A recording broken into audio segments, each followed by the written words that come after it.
Good evening, and welcome back to News Around, the channel where we stop looking at the surface of celebrity gossip and start examining the soul beneath.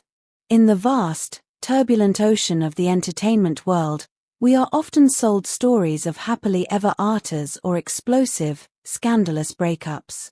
But what happens when a relationship ends not with a bang, but with a whisper? What happens when the person who fought the hardest to build a home is the same person who burns it down the moment the key turns in the lock? Today, we are navigating the complex, heartbreaking, and deeply human story of Gökberk Yıldırım and Cemre Arda. For months, they were the industry's most fascinating enigma, a couple defined by their contradictions. But the ending of their story revealed a truth so uncomfortable that few have dared to discuss it openly. It is a story about the terror of getting exactly what you asked for. It is the story of a man who chased a commitment he wasn't ready to catch, and a woman who lowered her shield only to be wounded by the very sword she was promised would protect her. Before we unravel this psychological tapestry, I have a request. If you believe that celebrity news should be intelligent, empathetic, and deep, please press the subscribe button now. You are the reason we can tell these stories.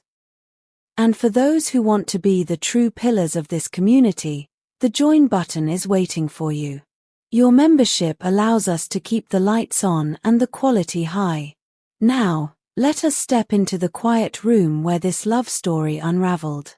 To understand the tragic end of Gökberk Yıldırım and Cemre Arda, we must first understand the architecture of their beginning. This was not a love story that bloomed effortlessly like a wildflower in spring. It was a structure built stone by stone, often against the elements. From the very inception of their romance, the dynamic was defined by a specific polarity. Gökberk was the architect, sketching blueprints of a shared future, while Cemre was the skeptic, questioning the foundation. Cemre Arda is a woman who wears her history with a dignified caution. Marked by past experiences that left scars on her trust, she viewed the institution of marriage not as a fairy tale castle, but as a potential cage. Sources close to her inner circle have often alluded to her philosophy, a fear that the I do would inevitably lead to the I am no longer me. She famously guarded her independence with the ferocity of someone who knows how easily a self can be lost within the machinery of a partnership.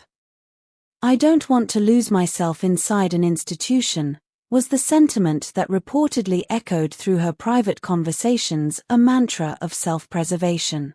On the other side of this equation stood Gökberk.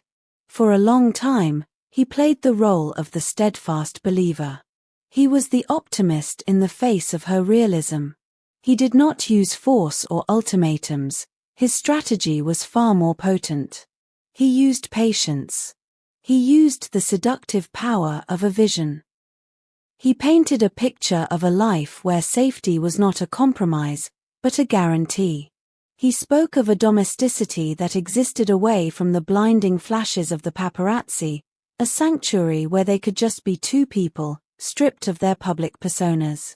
He was convincing. He sold the idea that this time would be different, that their love was an exception to the rules that governed ordinary failures.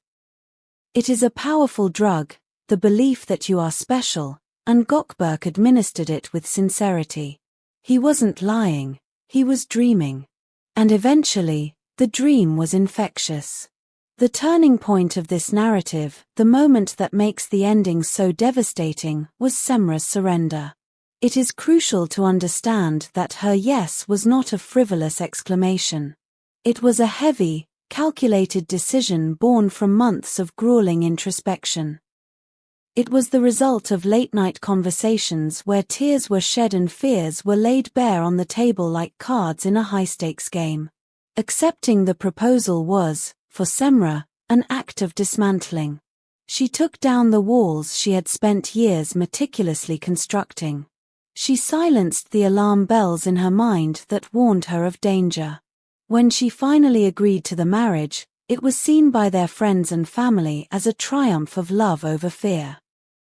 It was the victory everyone had been rooting for. They talked of dates, of venues, of a future that seemed written in stone. But in the cruel irony of human psychology, the moment the finish line came into view, the runner began to falter. We are approaching the most painful part of this story, the moment where the dream collides with reality. It makes us wonder, have you ever fought for something, only to realize you were in love with the chase and not the prize? It's a difficult thing to admit, but we want to hear your experiences. Pause the video and share your thoughts in the comments below. We read them all. And while you are there, please like this video to help us reach more viewers who appreciate deep storytelling. If you want to support us even more, click join. Your support keeps us independent. Now, back to Gökberk's dilemma. Shortly after the celebration of the engagement, the atmosphere shifted. It wasn't a sudden storm, but a slow, creeping fog. Gökberk, the man who had been the engine of this relationship, suddenly took his foot off the gas. The enthusiasm that had defined his pursuit began to evaporate, replaced by a distance that was palpable in every room they shared. Conversations that had once flowed with the excitement of us were now punctuated by heavy, awkward silences. Sources suggest that Gökberk was struck by the phantom of reality. It is a common, yet rarely discussed, psychological phenomenon. It is one thing to romanticize the idea of marriage, the wedding, the image, the concept of forever. It is an entirely different beast to stare into the face of the actual, daily sacrifice it requires. Gökberk reportedly confessed to a confidant that the weight of his own victory was crushing him. It is one thing to want to convince someone, he allegedly said, and quite another to face what it truly entails. Contrary to the whispers of the tabloids, this was not a matter of lost love. There was no third party, no scandalous affair. The tragedy was much quieter and much deeper. Gökberk was battling a profound fear of concrete commitment. During the courtship, marriage was an abstract goal, a mountain to be climbed. But once he reached the summit, he looked down and realized he was afraid of heights. Insecurities that had been dormant during the chase began to surface.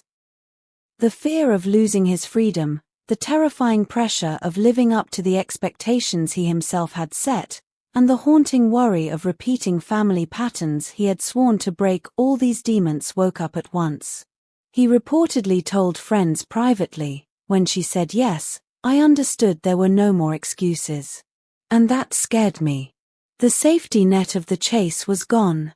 There was nothing left to win, only something to maintain.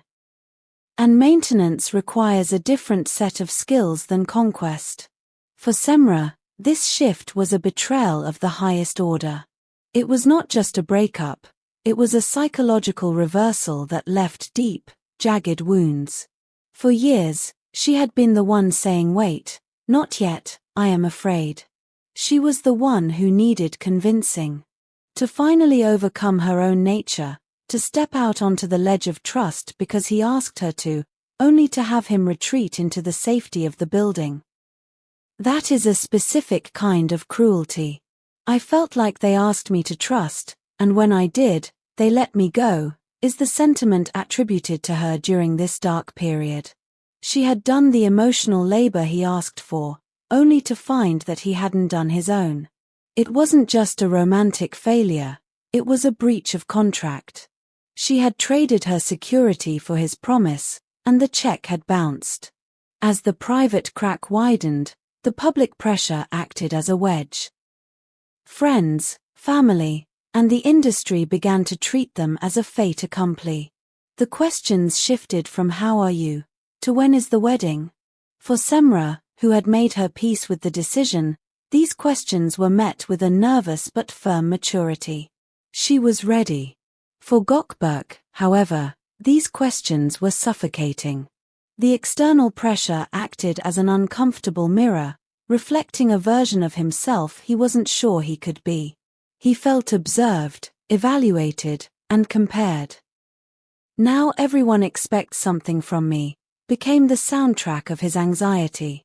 The romance was no longer a private garden, it was a public construction site, and he felt unqualified to be the foreman. The end, when it came, was not a shouting match. There were no thrown vases or screamed insults. It was a quiet, heavy conversation, the kind that hurts more because it is so rational.